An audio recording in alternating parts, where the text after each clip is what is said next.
On today's episode of Future Says, we have Arlie Sisson, the Senior Vice President and Global Head of Digital at Hyatt Hotels. Arlie, thanks so much for joining. Oh, Sean, it's a pleasure. So tell us a bit more about yourself and your role.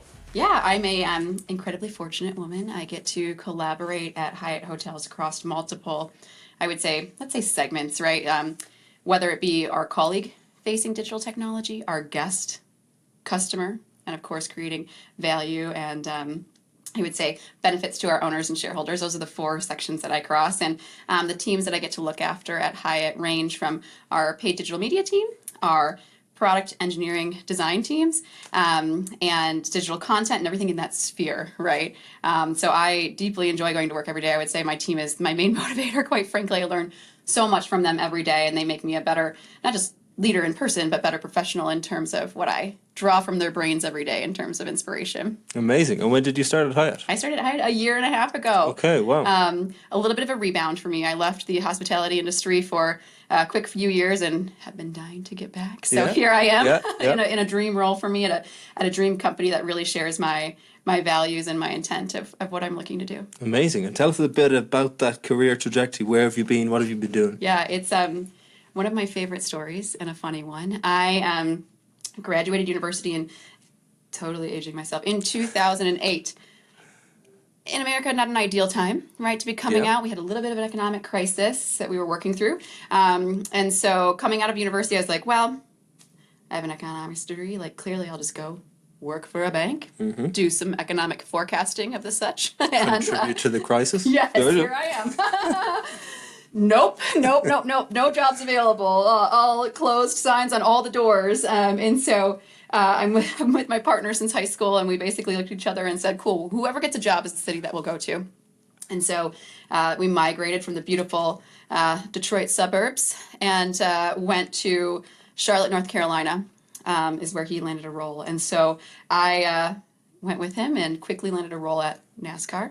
Okay. And so I learned many talents there, but my favorite takeaway was one, the closest to the people in the community, and two, I was on the road, right, a lot, and well, every weekend for race day, and two was just my general comfortability with being on air and speaking and having that presence, which has definitely been, I think, as I look back over my career, one of my favorite takeaways was just that comfortability, right, speaking and telling our story and conveying that. Quickly from NASCAR, I left and went to a digital agency in Boulder, Colorado.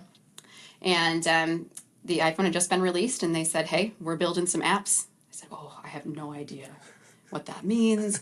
I've just got a BlackBerry. But I can learn. And they had signed NASCAR as a client to build out their mobile app. And I was like, I can't tell you anything about an API or technology or UX or whatever it might be. I can tell you everything about the NASCAR fan. And they took a chance on me, which I was so grateful for, and learned and sat in a room at the startup and built out mobile applications. And that's when I got a call from Starwood Resorts and Hotels in New York to come and lead and start their mobile team. So we shipped up and went to New York City, and my eyeballs were as big as this room, and I took in all the opportunities there, quite frankly. Starwood was a phenomenal educational learning process for me in terms of what a global company looks like, what enterprise software looks like at scale, and I was a product lead there. And after a few years, there was an acquisition that happened, and I actually left and went to Condé Nast, where I was their global head of product for their publishing outlets. And so it's always fun for me to draw the lineage of NASCAR to Vogue. Yeah. in one career arc, and far from done. So, I did a rebound after that and ended up back in hospitality, like I said, and back with a phenomenal team at Hyatt.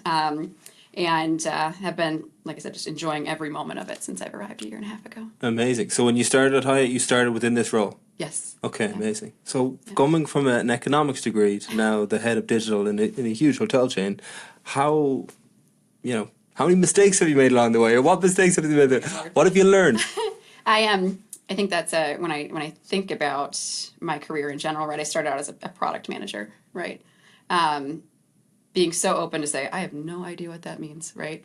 Or knowing your your dark areas, right, of education that you don't have, and not being afraid to ask those questions. I am the first one in the room always to be like, what does that mean? What are we talking about? Let's get deeper into that so I can understand it, so I can help, right, get our stakeholders engaged in that process, and I can help convey that message from either our engineering team or our design team. And I think I was very lucky to have a product role because you do sit at the intersection of a lot of that communication in a company from a technology perspective, and the mistakes have been big and vast. But mostly have always ended with, if I thought I knew something or I was too confident in something, like always asking, gut checking, and also paying a lot of respect to the teams that help you get there. Specifically, as a product person, you are often front of the room, right? Conveying that message, conveying updates and talking. And I think always making sure that you're giving the correct thanks to your team that's helping you get there, because building software is a multi-team extravaganza, right? With a lot of effort and a lot of people putting in wonderful work. And so making sure that you are turning back and thanking and giving that gratitude to the teams that help you pull off the project has always been a good learning for me. And I think, quite frankly, in all of my roles, I've always taken a job that does a couple of check boxes. Either one, I go into a sector that I know nothing about, right? And that was Starwood was very e-commerce based for me. I was selling something. And Condé Nast was media. You know, you're selling eyeballs, you're monetizing page views. It's a very different part of the business. So I wanted to see how those two things combined. And so now, I have a little bit better picture of the world in terms of, media and top of funnel versus e-commerce and bottom of funnel. So do I not know something, right, in the challenge that I'm about to take on? If that's a checkbox, awesome. I think not just chasing a job for monetary reasons is a big learning as well. It's always what's going to give you the best exposure and the best job experience. Or a title, right, that could help you maybe catapult into a different career. So those are always my three things I look at, whether it's experience, don't chase money, or a title that could help you get to a different place in your career that you think would be helpful leading a team. Has been kind of my rounding learnings and all of that. Yeah, and you said the team at Hyatt are particularly great. They are. So can you tell us a bit more about them? What sort of backgrounds are they generally? Yeah, all mixed, which is why I appreciate it. I think the very unique view is the true agile mindset that folks at Hyatt starts with our CEO, right? And all the way down, and even the wonderful man I report to, our chief commercial officer, have a very, when we say agile, it means the space to be able to test and learn, but also fail and be okay with that. We do a lot of experimentation in our teams, and it's not always good, right? Like we launch stuff and we're like, whoa, maybe we should take a peek at that, right? Because that didn't come out the way we wanted, and it's not meeting our KPIs, and we're actually taking down revenue, right, which happens. Yep. And just being able to say that out loud and then be like, cool, we'll give you some time to work on that. Yep. Having the space to do that, I deeply appreciate. Having the ability to pull people in from other thought processes, right, that don't sit in the digital team, amazing. And then I would say the last is just truly our partnership with our stakeholders. We talk a lot to our guests, and they want to talk to us, which I love and value that engagement and that feedback loop. Talking to, if it's a colleague that we're building software for, let's go and stand behind the front desk and watch them, right? And they are so vocal and so giving up their time to help us improve software that we're building for them. So I would say just the general openness and care that the team shares for each other allows us to be successful in a safe space, right? And really create fantastic things. Yeah. And of course, the culture of the team is set by the leader of the team in general. So as a leader of that digital team, what are some of your proactive policies to really try to create the best type of culture? I love that question. And it's very thoughtful, so thank you. I generally pride myself on being a very open and enthusiastic leader. Usually my energy level is something you have to have a taste for sure. But the way that I power, it's what powers me through when we do have those failures, right? Or we do have those harder times. I know that that's not the end of the road there. And so I try to instill in my teams a lot of open and truthful communication, good, bad, or indifferent, right, up front. I try to really empower them to make the decisions, right? They are the subject matter expertise in their domain, and I want them to tell me their true thoughts and feelings. Are they feeling excited about this or nervous about this? And then how can I help, right? Keep those things at bay or empower them to make a decision change. And then lastly, it's always knowing that I 100% in all areas have their back. Air cover, whatever it is that they need to be able to have the freedom to make those decisions and push that decision making down right into the forefront of the team so they can operate and be as creative as possible is what I try to create in terms of a culture. Amazing. Your first experience of hospitality was Starwood, which was how many years ago again? 9. 9 years ago. Yeah. Okay, so let's say since you started in that space, how many things or what are the biggest things that have changed in the hospitality sector? Some things have changed and some things have stayed the same, which I think is interesting in our sector, right? We definitely have some opportunity spaces that we still just haven't cracked. And I would love to tell you a short story about that and how the pandemic kind of changed some things for us as well. But when I was at Starwood, we launched what was the first straight to room solution, right? Mobile key. SPG Keyless, fondly remember the name. And I was just so fortunate to have a team, like we were just saying, that believes in our team that allowed us to push that decision making down and bring that up, right? Happened at a hackathon, that idea came up. And now it's in every hotel globally, right? Yep. Everyone has done it. So to be able to do that on that project was really cool. We're still working on those projects today, right? You see that full boomerang in terms of technology. It's, well, should we do QR codes? Should we do key dispenser kiosks? Like, what is that great solve? And so some of the, changes have been monumental. The ability to auto check out and have your folio sent to you, right? Like that used to be a call. Crazy.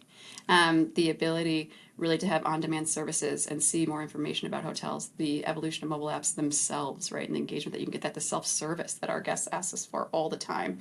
And my personal favorite, which we just had a very large release at Hyatt around, is just the quality of loyalty programs, right? Like people spend a lot of time in our buildings, and as we reward them for that, and one of my favorite things is the functionality and the ability, right, to really tell them and thank them for their loyalty, engage with them on those day-to-day things. And we have a program for our top tier members called Guest of Honor. So let's say you were traveling. I'm an elite member, right? I have the highest status. I can actually have, of course, I can actually extend my benefits to you through Guest of Honor, and you can live like a globalist and experience what that's like. And I just love that program so much, and the feedback's so great about it, not because it's cool or whatever, it's because it truly extends, again, our company culture of care. Like, I care about you, I want you to have a great experience, and I'm able to extend a really fantastic during your travel, and you can do that through the app. So it's a cool thing for us to be able to evolve, not just with technology, but also the empathetic approach, right, in terms of putting really great programming around how we deliver it in digital. Sure. You mentioned the pandemic, and obviously over the last 9 years we've had that, which must have been one of the biggest challenges that the hospitality sector has gone through. Can you talk to us, two-part question, talk to us about how difficult that was and how that has potentially been a catalyst for innovation going forward? Yeah. I joined coming out of COVID. And I cannot tell you the resiliency that I hear from the teams, the pride that the teams had during that time, right? And quite frankly, the general want to be better and closer to folks, even though that we didn't have them in our hotels at the time, right? I think we did a phenomenal job truly listening and getting close to people during that time, and we used that time to do things like create these programs that I just spoke about. What truly matters to you, what's important to you, and then how do we build that into programming and also, our general digital strategies and strategies abroad, right? Whether that be on property or above property where I work, to make sure that we're really bringing that to fruition. My general thought is it forced us to change, right? It forced a lot of people to change. But we use that time to listen, do a lot of listening tours, really check in, and second, I would say push on our assumptions, take a second, third look at things, and then really invest our time, right, and our team's times into where people want to see those activities happen most. And I will say, our customers wanted more flexibility. Our guests wanted more choice and more options. And we built those things in that time, and we're still, right, building from the changes that we saw happen. I think just, from an operations perspective, a cool feature that came out of that, right, was people didn't want housekeeping in their room, right, for a certain amount of time. They wanted they were in their rooms, they didn't want to be disturbed in that sense, and as hands-off as possible. And now, we're I guess, again, that second look that we're going at is that just an on-demand thing, right, or is it an always-on thing? And what do people want? Should they, hopefully we just, in the future, as you requested, right? Because that's personalized to you and what you want in that service. And so some cool things coming out of that, just of how we saw people's behavior changes, and us rising to meet the occasion in that. Nice. So talking about cool things, Yeah. what are some of the new cool things that are coming out in the next 8 or 9 years? Something that probably everyone's incredibly fatigued on. Yes. AI? Yes. Gen AI. Gen AI, sorry. AI for us has been, especially at Hyatt, a journey that we've been on for a while, and the team is really fantastic at. I think from our team's perspective on it is totally will change things, and we're so excited for that.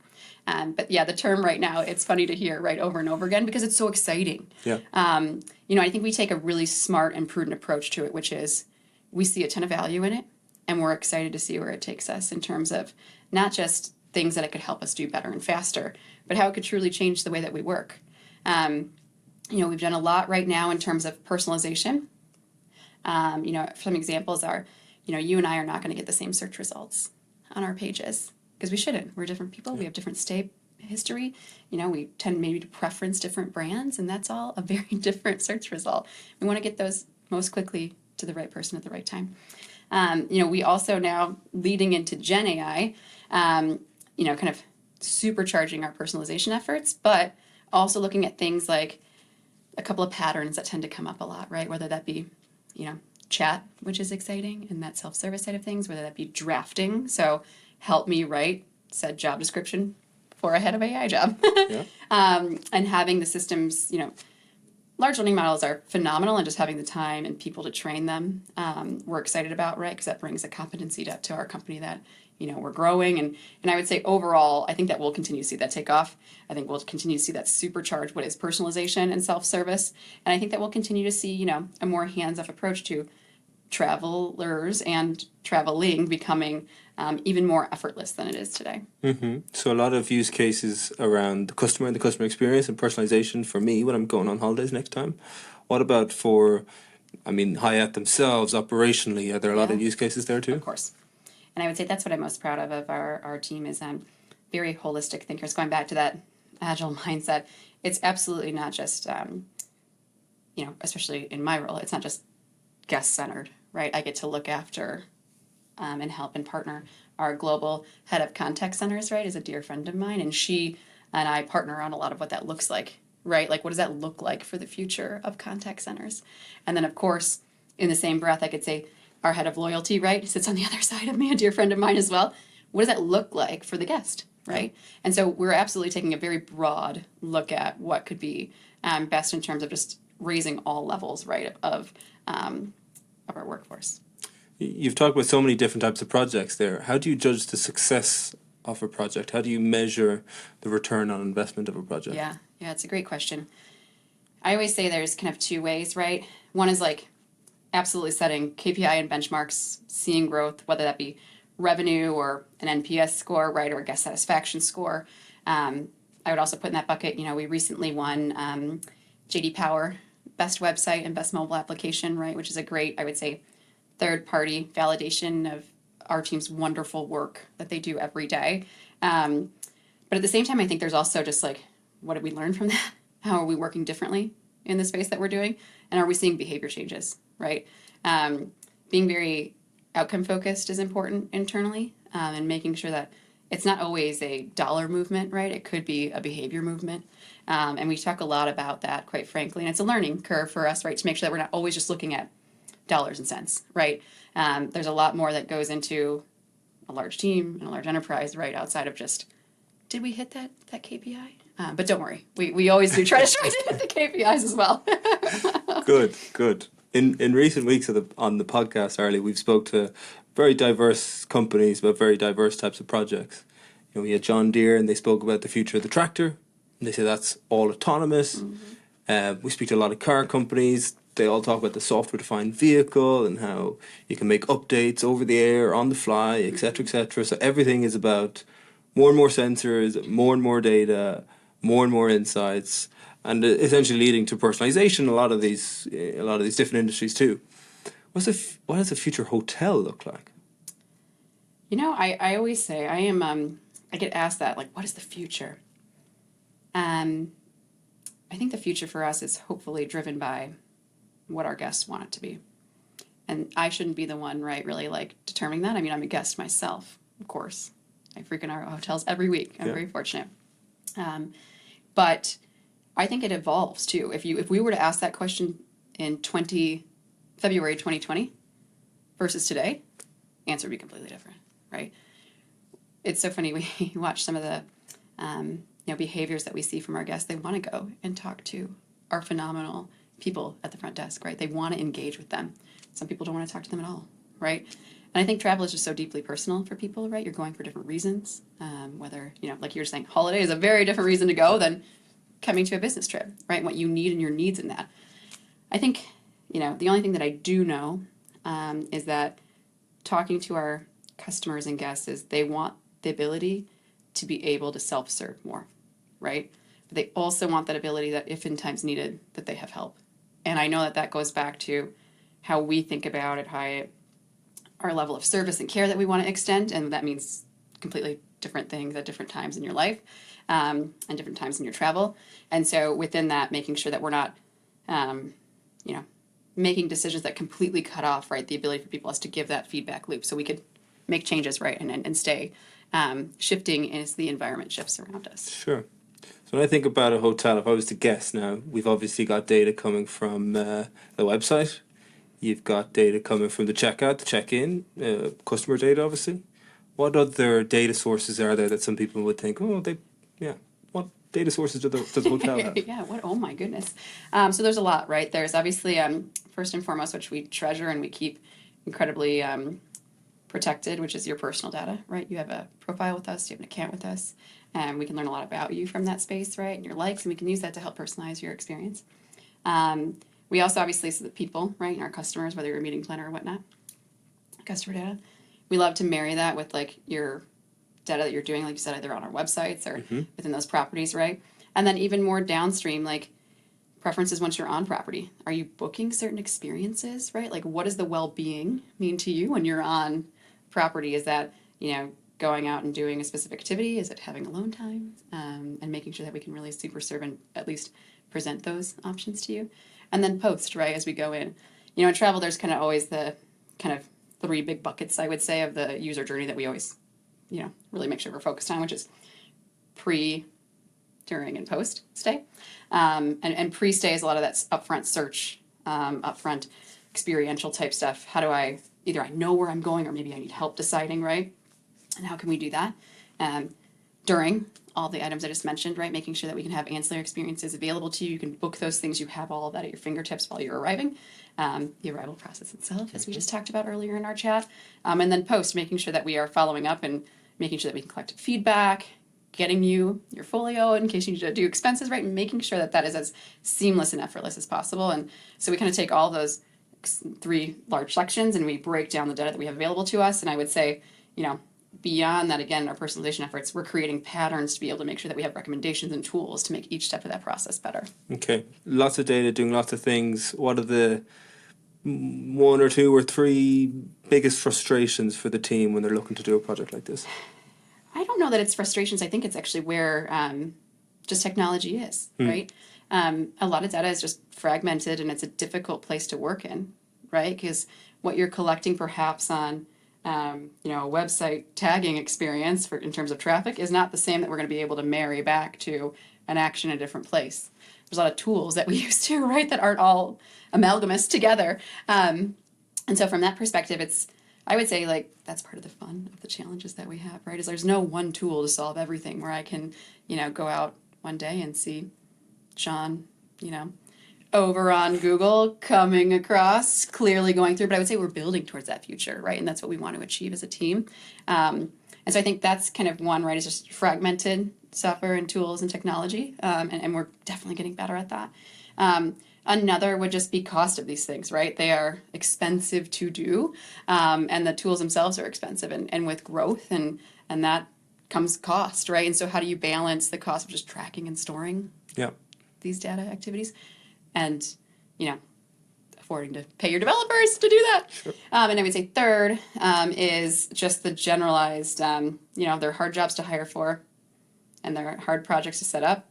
And you don't just want to store the data. You want to have, you don't want to just my colleague always says, you don't want to just read the news, right? What's happening behind it? What are we actually looking at in this data and insights? And that's a difficult challenge too, right? Because a lot of times you have this, big data was a tired term a while ago too, right? Because everyone's like, well, what the heck are we doing with it? It's huge because we can't discern anything out of it. Having actionable insights and actually making change because of what you're able to see, that's a process as well. Sure. Alongside or separate to your role or parallel to your role at Hyatt, you're also doing a bit of work with the university, is that right, Arlie? Oh, NYU, yes. Yeah? I was actually joining them at a conference to help support NYU. We do a partnership with digital education, the digital landscape, with our field teams, which is really fun because, we have a really cool job of where we sit, which is, I know you can tell I'm passionate about what I do and the teams that I get to collaborate with. But, part of it is educating everyone on what the heck digital means.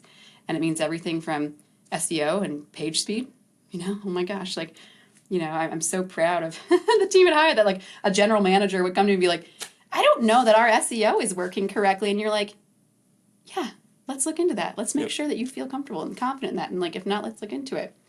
As they drive their businesses forward, right, at these properties. And so working together specifically with NYU and Dr. K there to make sure that we have, a program where we can put their educational expertise to use, our digital expertise to use, and marry those two subject matter expertise and give it out to the field is a really fun thing. Amazing. Last question. So, yeah. 2 parts. Okay. Could be difficult. Okay, ready. Give me the best piece of advice you've had in your career that really continues to drive you. And the second part is, what's the best piece of advice that you would give to a young leader out there working in, let's say, a digital sphere? Yeah. The best piece of advice that was ever given to me is do something that you're passionate about, because even in the hardest times, it won't feel like work. And I hope through our chat you've discovered I've come back to what does not feel like work. I get to collaborate with people that I deeply respect. I get to learn from them. And even on the hardest days, right? Everyone has hard days. Even on my hardest days, I don't have a day where I'm like, not going back in there, And that's the care and the empathy that my colleagues extend me and the atmosphere I get to work in, which is really great. Yeah. My advice to someone would be, it's okay to don't know and be bold in that. And I think that goes back to the beginning of our chat where I had no idea, right, when I got into technology that this would be my career, quite frankly. But raising my hand and being so open to those opportunities, even if I had a ton of, fear, quite frankly, and what that would mean. And learning and being open and being able to sit side by side with people and learn from them has been immensely beneficial to me. Amazing. Well, I'm sure everybody's learned a lot from you today, Arlie. Thank you. Thank you very much for joining the It's show. a pleasure.